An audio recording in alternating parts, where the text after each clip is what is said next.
Many people dream of a wild adventure. Very few ever get to experience it. I was lucky enough to live it.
We wanted to share a story about how we grew up in this beautiful environment.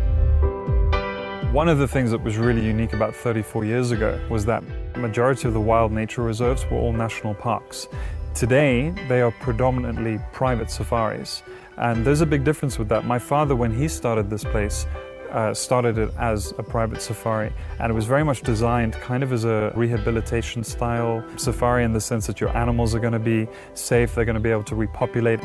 But what my father created was very much a pioneering concept.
My father was a 16-year-old boy, and he used to walk across the top of the valley, and he basically saw this valley on one particular occasion when they were going to this waterfall where they would swim and have fun on the weekends. And he vowed that he was going to buy this place and turn it into his dream. And basically 30 years later after that, he bought it. When this started, there was nothing there. It was basically this beautiful valley, and the locals called it the Valley of Heaven. The valley acts as a natural fence. It's a barrier where animals can't get out, but more importantly, poachers can't get in. The other unique part about it was the heart and soul of it is very much the Karkloof River that comes down. That water provides so much nutrients and gives that lush vegetation. It gives watering holes for the animals.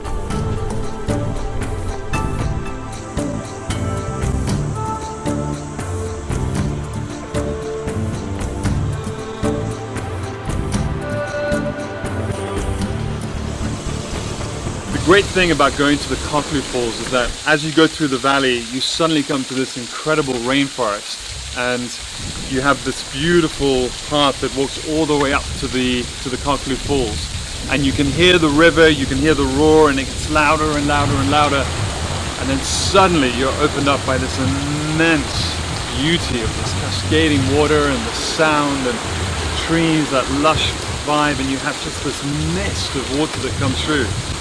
It's absolutely stunning. It's just this amazing kind of thunder that kind of roars in this place and just kind of echoes all the way through. I mean, it's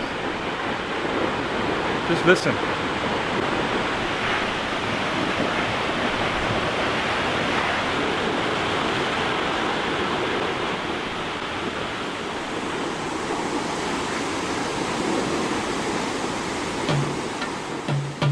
It started with building the roads, first and foremost. You know, if you didn't have those, we had nowhere to go. He brought bulldozers in, teams all over. We were reshaping routes, we were cutting out trees and bushveld. We were having to build bridges right from the word go. And it was a monstrous task in the beginning. You see, this for me is actually one of the most special bridges of all. It's one of the originals. It's about 34 years old. And it was designed to basically be the main focal point that gets people from one side to the other, plus animals. It helps us get over the Kaklu River here. But the original bridge that was actually done before this one was based down here, but it was built much lower. In '87, we had the floods, and basically everything that my father had built in the space of about 3 hours, everything was taken away. The villas, the bridge, we had to build everything from scratch. So this bridge was built higher in case that event ever happened again. It's very special for me, and I'm still glad to see it standing. It was an unbelievable dream that many people didn't think he was going to be able to achieve, but he knew what he wanted to do. One of the big reasons for my father was that, having lived and traveled around the world, he'd seen animals in captivity. He ended up bringing Cape buffalo in from Texas over in America. He was bringing roan and sable in from Czechoslovakia. He was bringing other animals in from London. He basically had that idea of taking animals out of captivity, bringing them into the wild and giving them that future.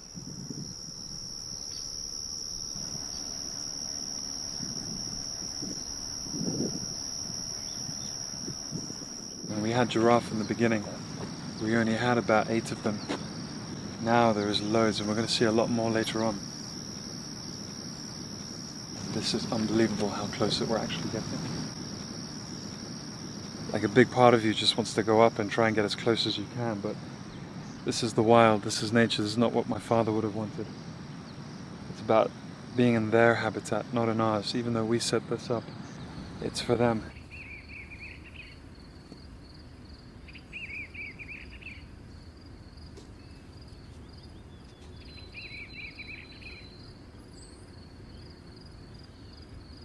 My father decided at the time to bring in the first disease-free buffalo. Now, back in the day, that is very much your gold, your diamonds of today in terms of wildlife. Now, 30 odd years ago, you had no place in Africa where that even existed. I think there was one place in Port Elizabeth where you could go and see disease-free Cape buffalo and literally pick and choose them, but they weren't in the wild. He flew some of the buffalo in from Texas in the United States, and simple reason was that they were just being breeded and looked after. So one of the things he wanted to do was bring them back into the wild, which he did here at Kaklu. At that time, I think he only had about 10. Now we have literally over 150 scattered across the place. And the wonderful thing about the buffalo is that they're a very unique species. They can carry a disease, transmit the disease, but not actually be affected by the disease. So for instance, foot and mouth, if they're around cattle, they'd be able to pass it on, but still wouldn't have it, and it would affect the entire herd of cattle, whereas they would not have anything at all. So to be here in the safari, as they are now, and not affect any other wildlife, it's a beautiful thing. Here, because of the size, it's big, but it's not too big.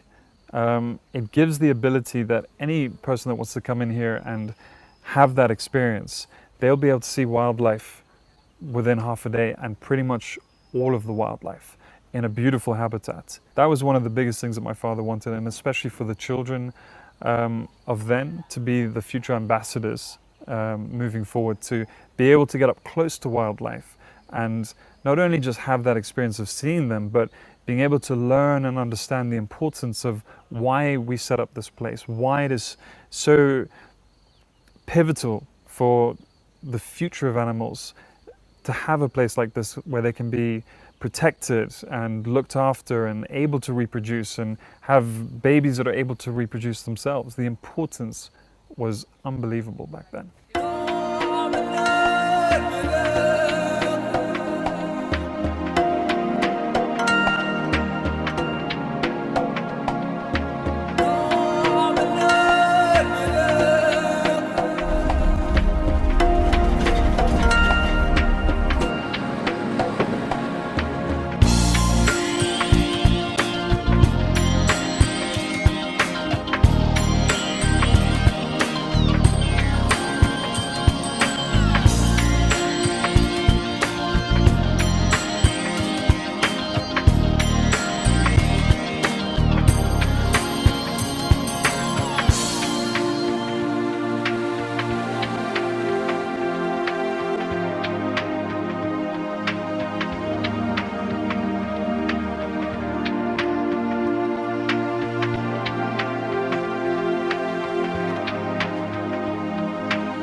When we were living in this, and I quoted this in the book, we were living the dream without knowing it was a dream.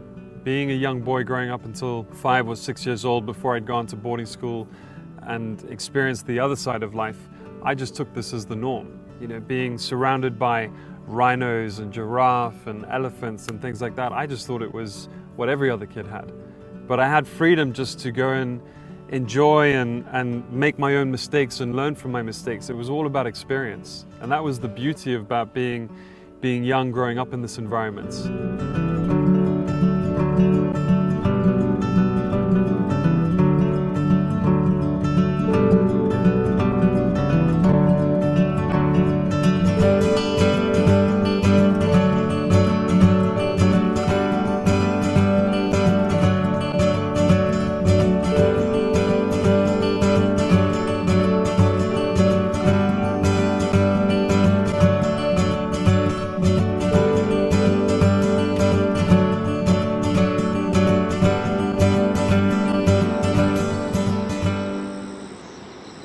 So sometimes when you're out here in the wild, you basically have got to look for animals, and many times you just won't see them. But there's a few things here that can give a lot away. Basically poo, if you want to keep it nice and simple. And you've got different kinds. So you've got some here, some there. That typically looks a little bit more like Inyala. That's going to be very similar to buffalo or wildebeest. But the other thing which is quite important, and something which means we've got to actually be really careful where we are, is you'll find a lot of footprints everywhere you go. These, we're right by the water, is going to be hippo. Now for any of you that don't know, hippo is actually one of the most dangerous animals in all of Africa. Extremely fast. People tend to bump into them going down animal trails. Right here, if you look at this point, that's exactly where it comes in and goes out. Now, these things are gigantically powerful, so it could come out of anywhere. So we basically have got to be on our toes wherever we are here. I think as a young boy here in the reserve, the very first time that I developed fear was my first snake bite. And it was a moment that was a sort of potential life or death moment. We didn't quite know what was going to happen. I was coming down a water chute that my father created in the early days where it was a theme park. So as I'm chasing my tube going down, you're naturally going with the current. I'm going down and the snake is coming in off the bank into the water, and we collide and tags me on my foot, and that was my first bite. The real problem about that is it looked like a puff adder, But in the water, you can't quite tell. It was quick, it was fast, the colors were different, the size. So the worst thing that you could have in the wild is not knowing what you've got bitten by. For the simple reason that antivenom is really important. If you give the wrong antivenom, you can have a very, very bad reaction. We had to wait and see what the reaction was going to be like. Anyway, thank goodness it was a dry bite, which means there was no venom.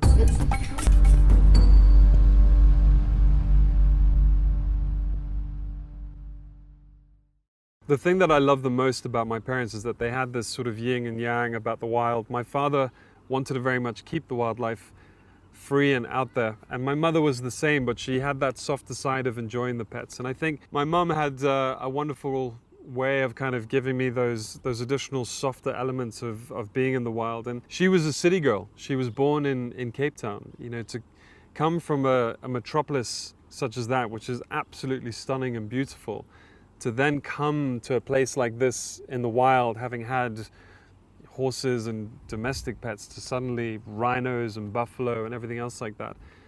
It was an incredible transition for her, but also a beautiful way that she was able to adapt into this beautiful environment.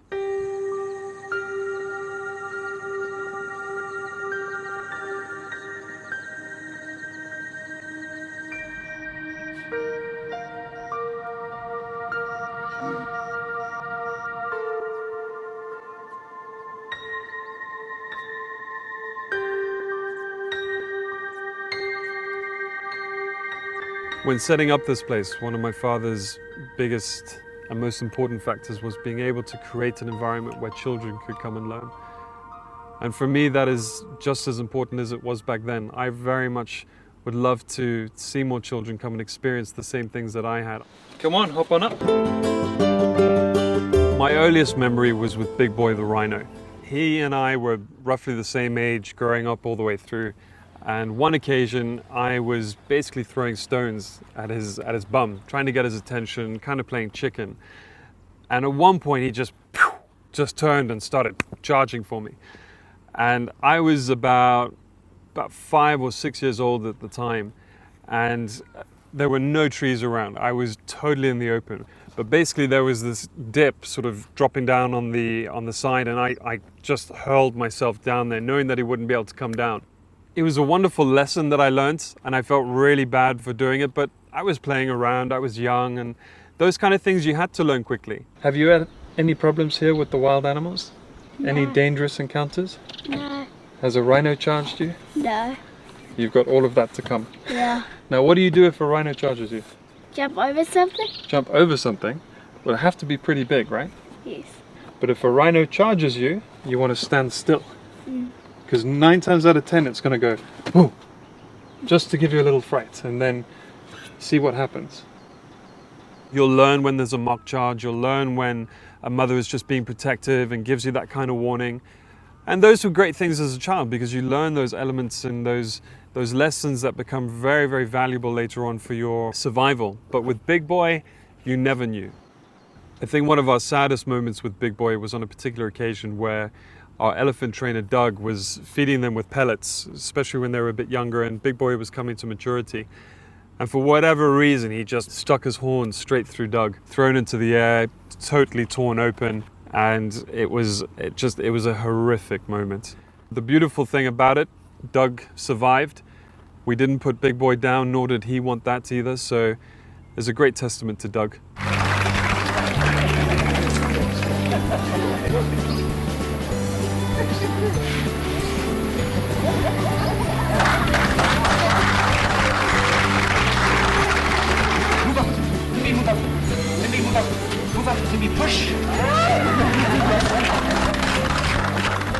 Big Boy eventually died of old age, and it was nice that he died in the place where he grew up. He was a wonderful celebrity. He was a big highlight. He was, today where people do selfies, he was the animal you wanted to do the selfie with. He was, on one occasion, just extremely jealous with one of the females and pushed her off the bridge, simply because she gave birth to a male. In the wild here, every male typically will challenge the senior male to become leader of the group, and he was a bit young, a bit boisterous, and rather than the mother trying to calm it down, That didn't happen. Big Boy got very jealous and pushed the female off the bridge and she died.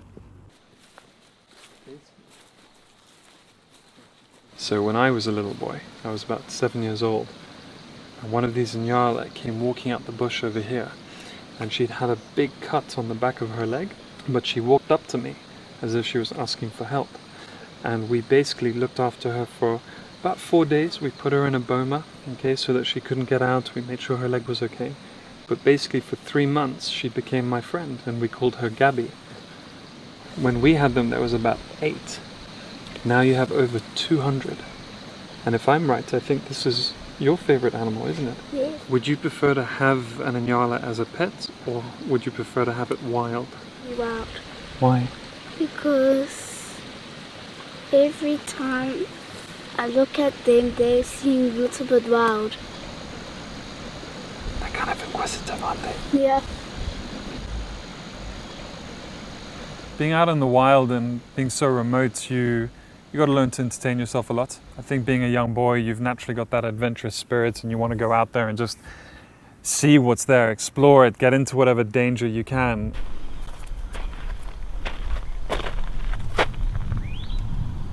Hear that?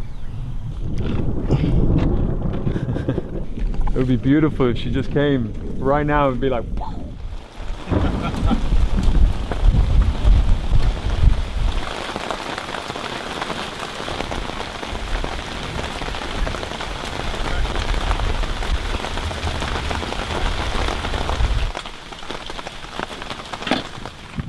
see how amazing that is? Rocks up all the way. That's landing on the lodge. One of the biggest things that you learn being out here and being so remote is patience. You have a lot of time on your hands. The other big thing is respect. You've got to learn how to handle animals in a very delicate situation. A rhino is going to be totally different to a buffalo. A buffalo is going to be totally different to a wildebeest. You know, everything is going to have different habits, and you've got to learn to adjust yourself. And that's very similar in life as well when you're dealing with other cultures.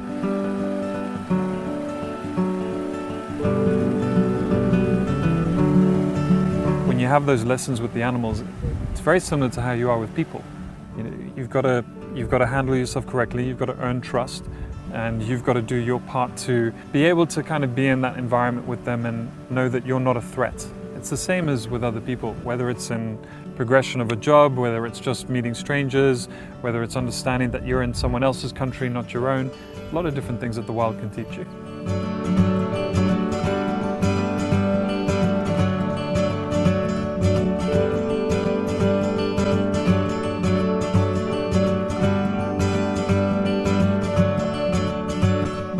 The thing I miss the most is that sense of freedom, that ability to just go and explore and, you know, not be home at a certain time, just go with the wind. As it is here, you just have that, let's see whatever you can find.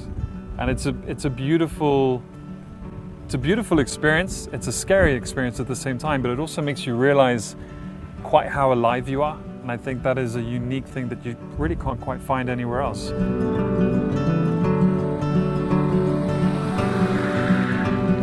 The reason why I called it The Boy from the Wild is not the simple fact that I grew up in the wild. It was because being a boy, you had that sense of freedom. You had that ability to go and explore. You didn't know what the boundaries were. You didn't know that you had certain responsibilities. You didn't realize that, you know, there were certain actions or you had to pay your way. You were just in that pure natural environment of whatever happens, happens. The thing about the book that was so important is that having that connection as a boy, it brings me back to my roots, and being here and enjoying this place, it just helps take everything away from the real world. Now, where's your favorite place in the safari? What do you like the most? Go to the waterfalls. Okay, see, that was one of my favorites as well. Now, do you like the big one or the little one? The big one. The big one, even though it takes you a long way to get Yeah. there. Have you jumped into the river? No. Oh, you've got to do that. You see, when I lived here, we didn't have the walkway. We had to go all the way up the river. But sometimes it was nice because when it's hot like today, you could jump in the water from the rocks and swim for a little bit and keep going up.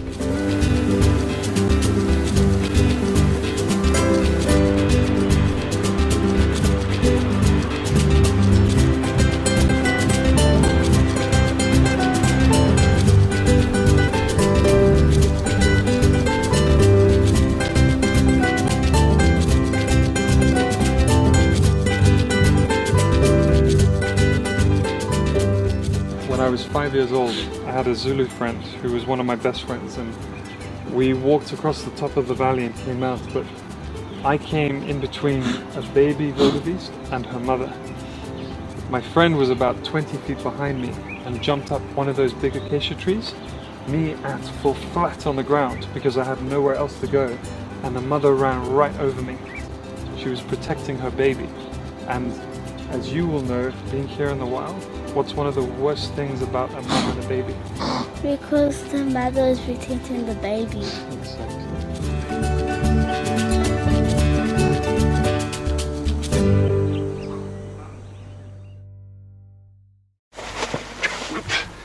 Well done, Joe. We got some action. I wouldn't be too good at that. We got some action. They go straight over the top.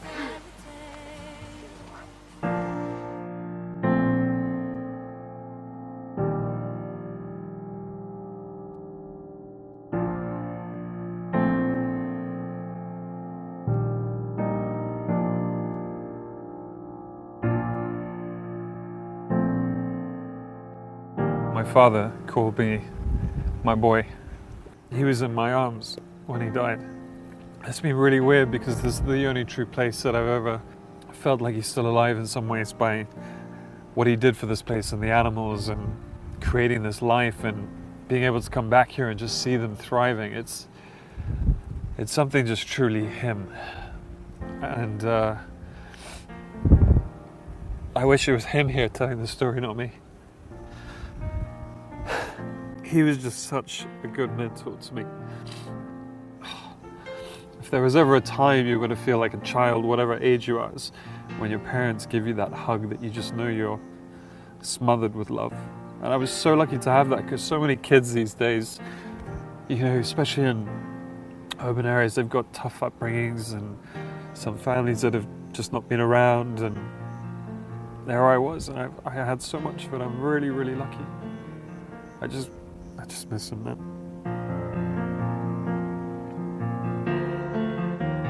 It's amazing being able to just come back here after so long and not just feel connected with the land as home, but being connected to my father. If it wasn't for him, I wouldn't be here in this place.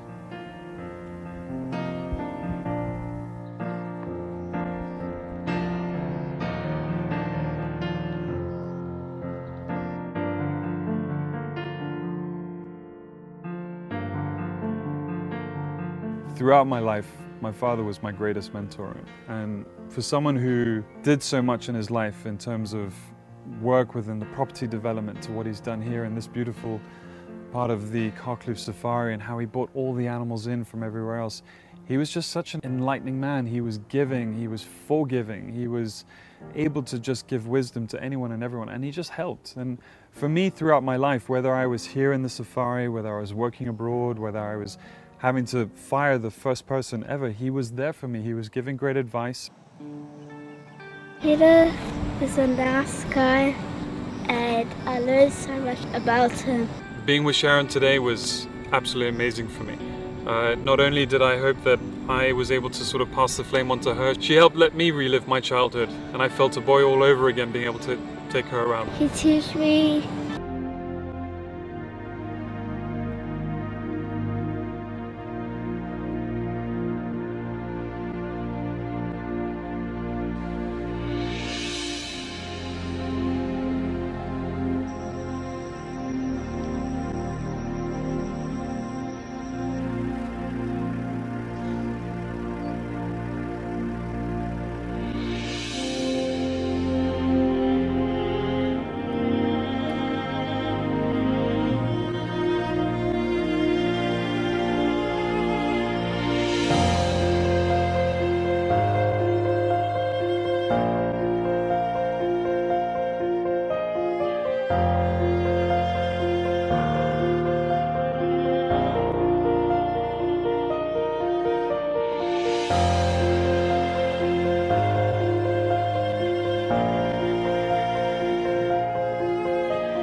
Coming back has been absolutely amazing. I was given an unbelievable welcome to feel that I'm home, and that's been so special. Fred, who bought it from my father, and now Colleen, who's the new owner of the villas, have both done something very precious to me, and that is that they've maintained the wild exactly as my father had planned, and they too are sharing the same vision and carrying that forward. Fred actually enhanced it by buying additional land so that the animals could spread.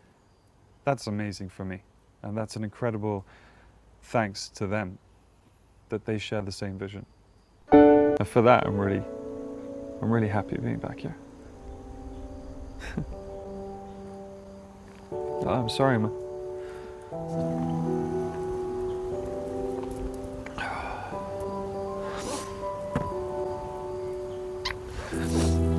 Love you, Dad. Thank you.